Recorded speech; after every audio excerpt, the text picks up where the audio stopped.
Good morning, Anne. Good morning, James. And good morning, everybody. Thank you for tuning in. Hopefully, you are all having a wonderful weekend or a wonderful week whenever it is that you are listening. If you haven't tuned in before, welcome and thank you for listening. For the next half an hour or so, Anne and I are going to have another conversation. And like always, we genuinely do not know specifically what we are going to discuss. We shall just see how it goes. And fingers crossed, as always, you enjoy listening. Okay. That's the plan, isn't it, Anne? Yes, it is. It is. So are you happy to begin, Anne? I am, yes. Brilliant. I thought this morning an interesting place to start could be your experiences of visiting the doctor when you were a young child. Now, this was before the birth, the inception and the creation of the National Health Service in the UK, before the NHS, and with the Second World War still taking place and the immediate aftermath of the Second World War. I feel, and I'm sure you all listening will agree, it would be a fascinating insight, a place to begin with those experiences. Yes. Does that make sense? It does, Are you yes. happy to do so? I am, yes. Brilliant. Okay, Anne. Well, over to you then. Right. My memories of going to the doctors, because you see, it was just going to the doctors when I was a child, was very, very rare because there was no health service then. And my grandmother was the person who was in the area, mixed all the herbs to help people. She also did the births and the birthing and the deaths of people. The doctor didn't do that, she used to do it. What do you mean, the birthing and the deaths? Well, she used to go, like we have a midwife now. Right, we didn't even have midwives then. So she would go and do birthings. Within the community? Within the community, I understand, yes. I understand now. An interesting thing, which that's just brought it to mind, I'll talk about the doctor in a second, is that when you're asking about birthing, obviously they're all home births. And she would go into the, and this has just struck me now for some reason, is she would go into the homes of these people. She would come back and we would say, is everything all right? Yes. You know, what she had. Because remember, you didn't know what you were going to have in those days. There's no such thing as a scan. Right. So nobody knew. So this is your auntie? This is my grandma. Your grandma? My grandma. And did she have any official training, or is it's no. Life experience? No. Life experience and generational wisdom? That's it, yes. Yes. And she would go into this place and the baby would be born and we would say, you know, what does she have? Because it was in the community, so we knew everybody. Yes. And we say what she had. She might have had a boy. She's had a boy and they're both all right. But this is the part that may interest people, it may not. Okay. Is if a child was what you call stillborn. Yes. She used to have to deal with that as well. Okay. And you know, organise the mother and the baby. Yes. But if a baby was born that was very poorly, and they didn't, or with a bad deformity, she used to say, no, it wasn't good because of A, B or C the child was born with. Okay. So we said, well, what's happened? And what they used to do, and this is what normal in those days, and some people might be horrified by it. Right, okay. She used to take the baby, and we had no electric or anything, so we had meat slabs, which were concrete slabs in the kitchen. That was for keeping the meat cool? Putting the meat on to keep it cool. Okay, yes. And and people may be horrified, okay. But she used to take the baby and put the baby onto the meat slab, not wrap it up. Right. Just put a cover on the meat slab, put the baby on it, then go and deal with the afterbirth with the mother. Okay. Then she used, this is my grandmother's word, I'm not talking about anybody else. Then she used to go into the place where the slab was. Yes. And if the baby was alive, she used to wrap it up in the blanket it was lay on and take it into the room and say, this child is strong enough to cope with what she or he has wrong with them. Right, okay, that's interesting. So if the baby died, she used to say that little soul wasn't strong enough. Right, okay, that's interesting. It is interesting, isn't it? It's very, very different to how people perceive and make choices today. So that is based, if I've understood it correctly, on the baby having a soul. The baby having the choice. And the soul making the choice whether it would stay and fight and stay with the body, and given room to see that choice take place whilst the mother was attended to. So it wasn't an act of cruelty or barbarism. It was an act of giving space and time and choice to the young soul. Yes. And those were her words. It's very, very interesting. And it's challenging, isn't it? It's very challenging to how we perceive birth now. Yes. And I'm sure everybody listening will have their own feelings on this. And maybe there's a lot we can learn from that. It certainly is challenging, but potentially positively challenging. Yes. Because it's inviting us to search our feelings and engage our conscience. Yes. It did do. And I feel that's very interesting. And what a responsibility your grandma had. Yes. That really is a responsibility. But the surprise, and I'm only thinking about it now because I do still remember, but she always said the soul. Yes. Choice. She never said the baby. She always said the soul has decided whether the soul has decided to stay and cope or it hasn't.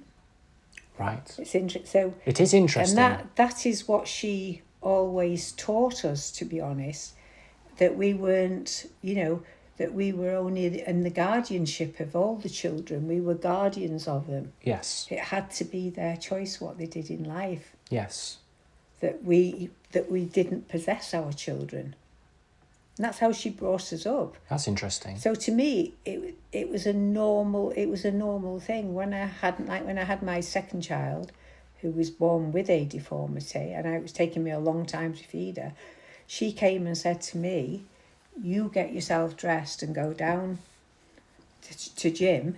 He's your priority, not your child." Now I had this child in my arms, 10 days old, and she said, "This child is not your priority. Your husband is your priority. If you want to keep him, you look after him and you guide and guard this child." Wow, that is interesting. And again, very challenging with how people perceive and talk about marriage, relationships, parenthood now. Yes. And it is challenging for us all. And we can accept that challenge and engage our conscience. Yes. And I'm sure you all listening will have your own thoughts and feelings. But I do feel it's fascinating and it's engaging in a different way, because it really does. It invites me to think about things in a different way, and I see some value in doing that. Yes. No, if I'm honest, I see great value in doing that. Thinking about things in different ways, the value, I mean. And we may draw different conclusions, but I do feel we should re-examine and explore ideas, even if we've held them for a long time. Yes. Because otherwise we may become stale. We may become too staid and too fixed a position. And having the flexibility and the fleetness of mind to think again and learn and grow is important. It is important. And I do think there is value in that. 100% value in encouraging the independence of children, not the dependence of children. Yes.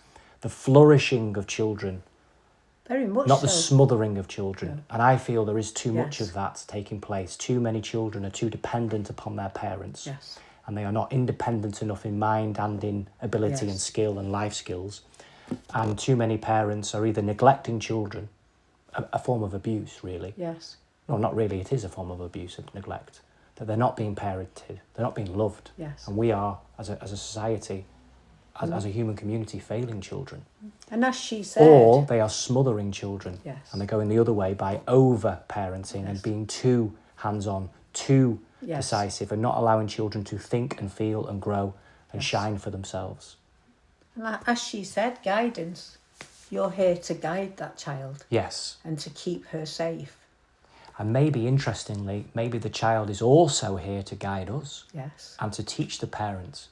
Well, she had to teach me. She had to teach me patience feeding when it took 4 hours to feed her. This is my daughter, your second daughter. one, Yes. with a spoon, dripping milk down her throat. Yes. For 4 hours, and then she was still hungry.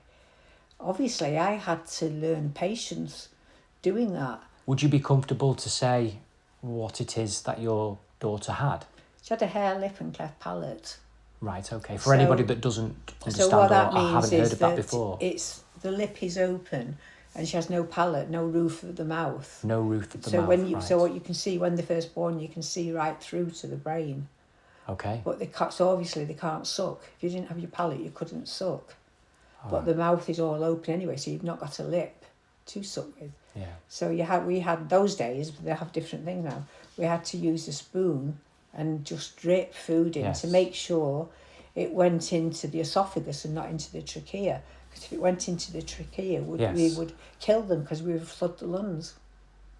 So it was a big responsibility doing it when a you've huge just... responsibility. Yes, when you've just had a baby and you've got a 2-year-old there as well, and you're doing that. Yes. But I can assure you that one night I stood and thought, I want to throw you in that tree outside the house, because she was crying that much, and I was fed up. So I'm honest about that. I'm smiling at your honesty, not at necessarily what you're saying. I'm sure we can all relate to that, and it's honest. Yeah. It is honest, So, and I'm sure every parent has had those moments.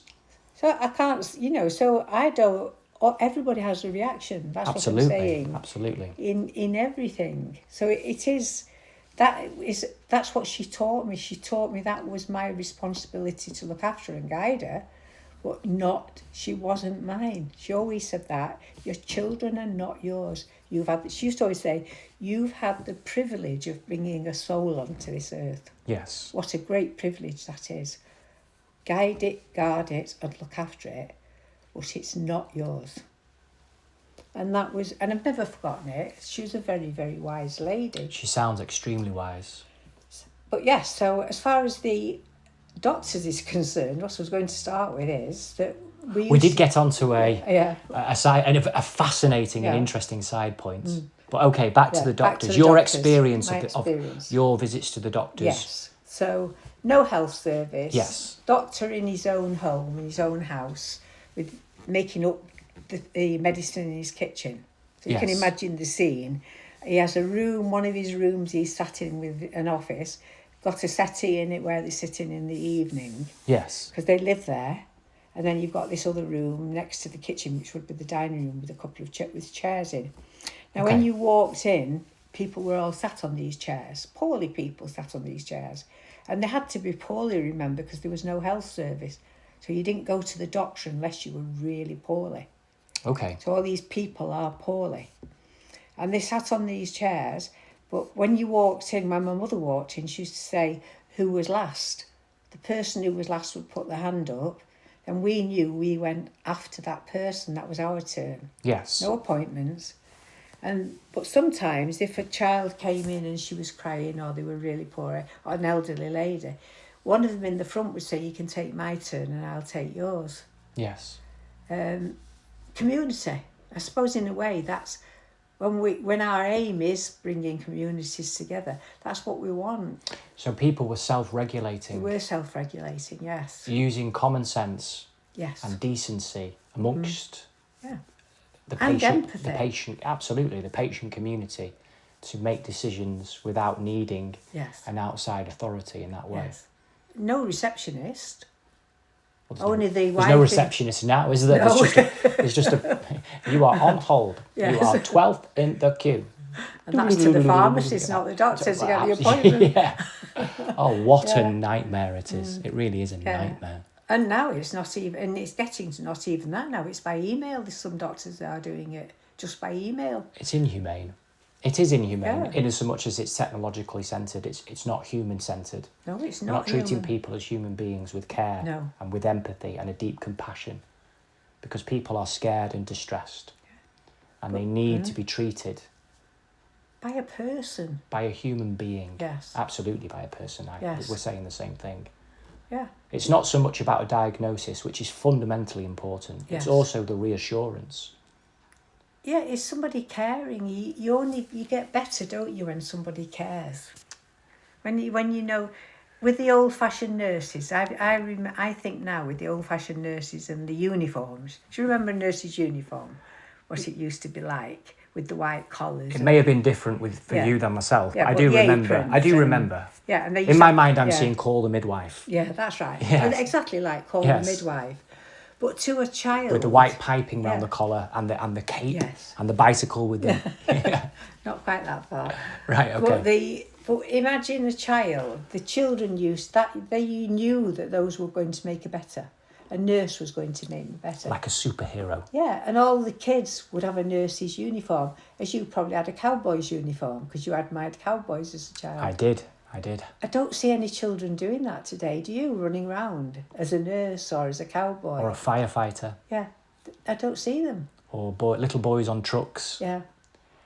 I know they're gender specific, but No, not really. We don't. And that's Or sad. maybe they do exist, Yes. but we don't see them as much. I don't know. I don't know. Yeah. What I do see is children from toddlers Yes. with mobile phones plonked in front of them, with tablets plonked in front of them, in prams and in restaurants and cafes and pubs, in supermarkets, Not in even cars. toddlers. I see screens on the back of Yes. car seats in terms of built into the car, or iPads and other screen devices placed in front of children to hold their attention, to distract them. And we are talking about millions and millions and millions of children in the UK. The vast majority are having exposure to this from a very, very young age. In a form, it's radiation as well, isn't it? Yes, yes. Does anybody ever think about that it is radiation, and that they've got it close to the brain when they're doing it? I don't think people think. No, I think collectively we are not really engaging with this issue, and adults as well. We Yes. are all exposing ourselves Yes, I agree. to an ever increasing amount of screen time and technological devices, and an ever increased digitalization of our lives and society. Yes, well, the effects of that, the long-term effects of that, are to be known because we're living in the midst of it. What's the series we've just watched? Can't remember the name of it. Oh, it's a brilliant one, isn't it? Adolescence. That's it. It's on Netflix at the Yes. moment. I'm sure the vast majority of you have either seen it or have heard about it. It really has captured the world's imagination. As we speak, as far as I am aware, it is the #1 show in the United Kingdom, and it's one of the most watched and talked about shows in the world. Gosh. And it's a #1 show in something like 70 odd countries this week around the world. It's something like that. The figures may not be exact. It's popular. It's received tens of millions of views within a week, within 2 weeks. If you haven't seen it and you haven't heard about it and you have the streaming platform Netflix, I strongly suggest you watch it. It is, as a piece of drama, it's a masterful, brilliant piece of dramatisation. It's challenging, it's disturbing, it's troubling. It's very disturbing. It's moving, it's compelling, it's brilliant. Yes. It's brilliant. It really is a lightning rod for what is happening at the moment to do with the behaviour of young men specifically, social media, the ever-increasing influence of certain perspectives, male influencers, who are projecting a certain type of masculinity, which is misogynist, aggressive, cruel, violent. It's also the reaction of other people to the family. Yes. That we all make presumptions, don't we, about somebody? Absolutely. And it's not nice, is it? I found that part not nice, is that your neighbours can turn on you for something that is tragic. I'm not going to say anything about it because I think everybody should watch it. But for a tragic situation in your life, whether it's right or wrong, it's affecting a whole family. That's what gets to me, is that neighbours can turn on you or paint on your house or do things like that, or shout at you. That's the difficult. The situation's awful. But that part I can't understand at all. Right. That people can be so cruel to somebody when they're in the depth of despair. Well, a world of such cruelty maybe produces situations such as this. You need to see it for yourself, and we don't want to cause any spoilers. So in terms of the plot, we will not discuss it. But it is a good point of reflection, that Anne. Maybe the collective cruelty, the collective consciousness of cruelty is creating a world in which children are going to behave in certain ways. Yeah. And that's all our responsibility, to change that collective consciousness, to change that collective cruelty. Can we change it to collective kindness? Can we change it to collective responsibility? Can we change it to collective goodness? Can we change it to collective action? Yes. Action that can bring about the best of humanity and reflect and embody the best of humanity, not the worst. Can we move out of fear and separateness and into strength, courage and unity? Exactly. There is a real call to action here. Yes. It's an urgent call to action. it really is a compelling and brilliant watch, Yes. and I cannot recommend it highly enough.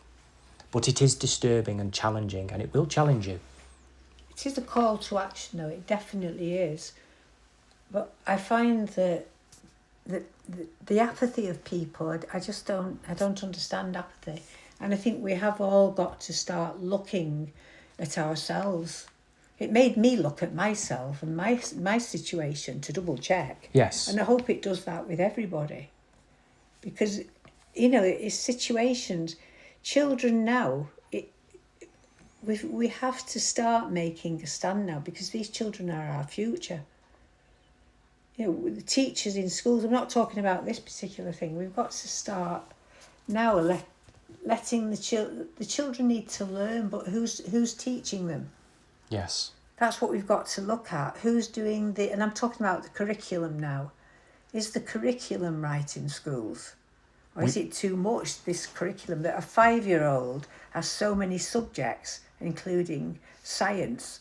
It's not necessary, whereas playing on an imagination. We have spoken about this, haven't Yes. we, in the past few episodes, specifically in an episode Yes. But 2 or 3 podcasts ago. Yeah. And I am agreeing with you, Anne. Yeah. And we could revisit it many times over, and maybe we need to.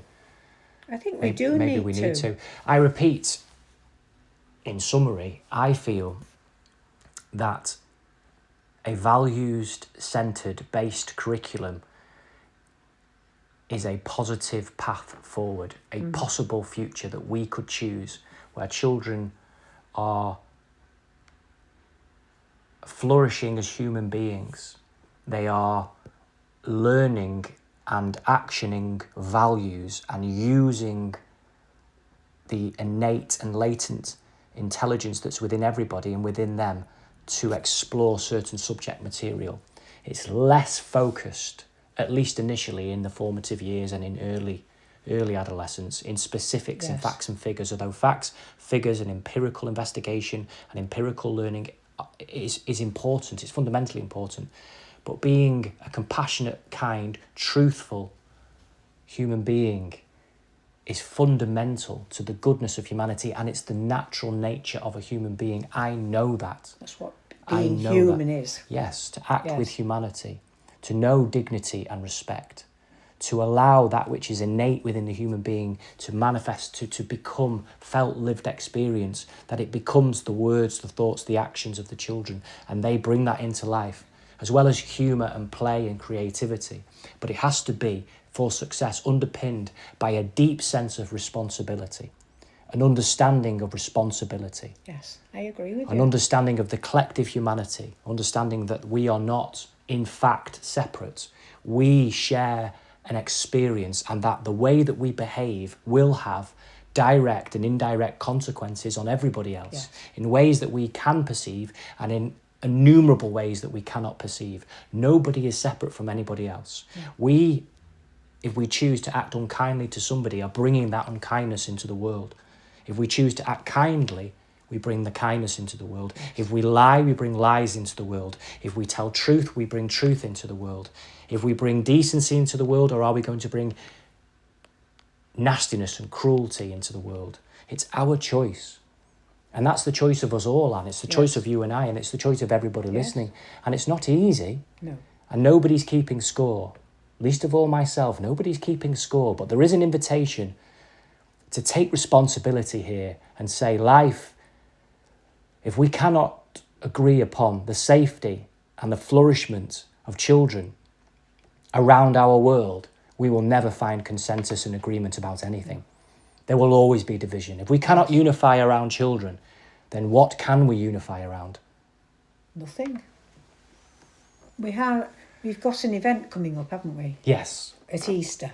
Absolutely, yes. Sale West. The next community party. Yes. And for me, watching the children, because there are no phones, we don't have phones in there.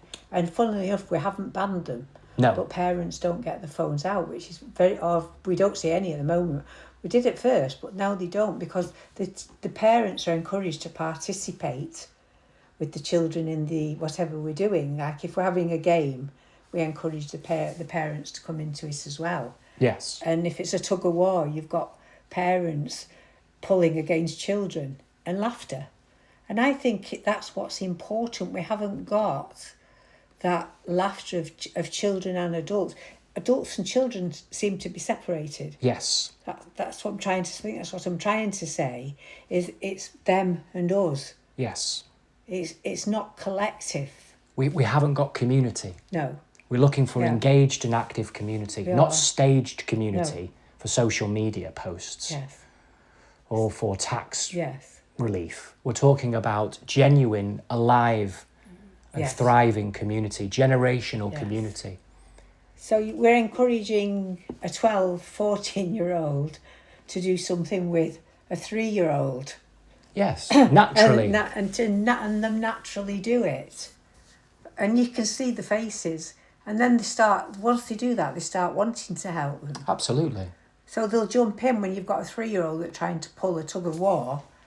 A 12-year-old will go in and start pulling with them. Yes. But that's a natural instinct. It's not somebody saying to them, this is what you have to do.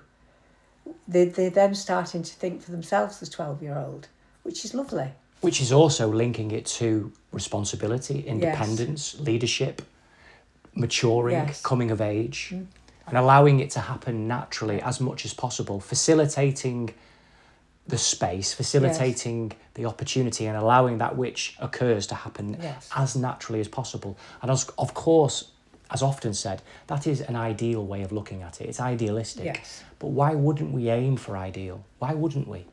So if you'd like to come, and I'm sure you all listening, I'm going to make an assumption, you would like to come in terms of a thought, whether you can is a different question, you are all absolutely more than welcome. 100% invited. Any age, anybody, all of you are welcome. It is on the 12th of April, Saturday the 12th of April at Sale West Community Centre. It starts at 2:00. You can get tickets. It's £5 for adults, which is unbelievable in terms of good value.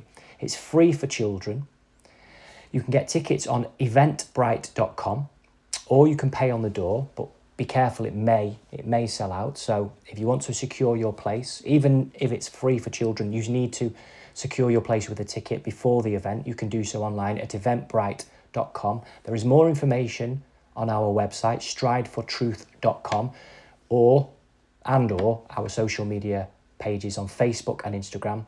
And there are contact details on there as well if you have any specific questions or inquiries. And as always, we'd love to hear from you about our events, about these podcasts, about anything in truth. If you'd like to just say hello, please do. We'd love to hear from you. So it will be a fancy dressed Easter community party, and the theme is books, in terms of your favourite character from your favourite book, which ties in nicely with World Book Day, which has just happened, I think, earlier this month in March. So it could be Harry Potter, Dr. Seuss, Lord of the Rings, The Cat in the Hat, The Gorilla and the Monkey. Yes. Yeah. And everything will be dressed up. The hall will be dressed up. Yes. And drinks are free. But we do like teas, coffees, and soft drinks. Yeah, and we do like people to bring cash, please, because we think cash is very, very important. Yes. Especially for children spending it. Yes, it is excitement. Absolutely. You can purchase your ticket online with your card details if you would like to do that.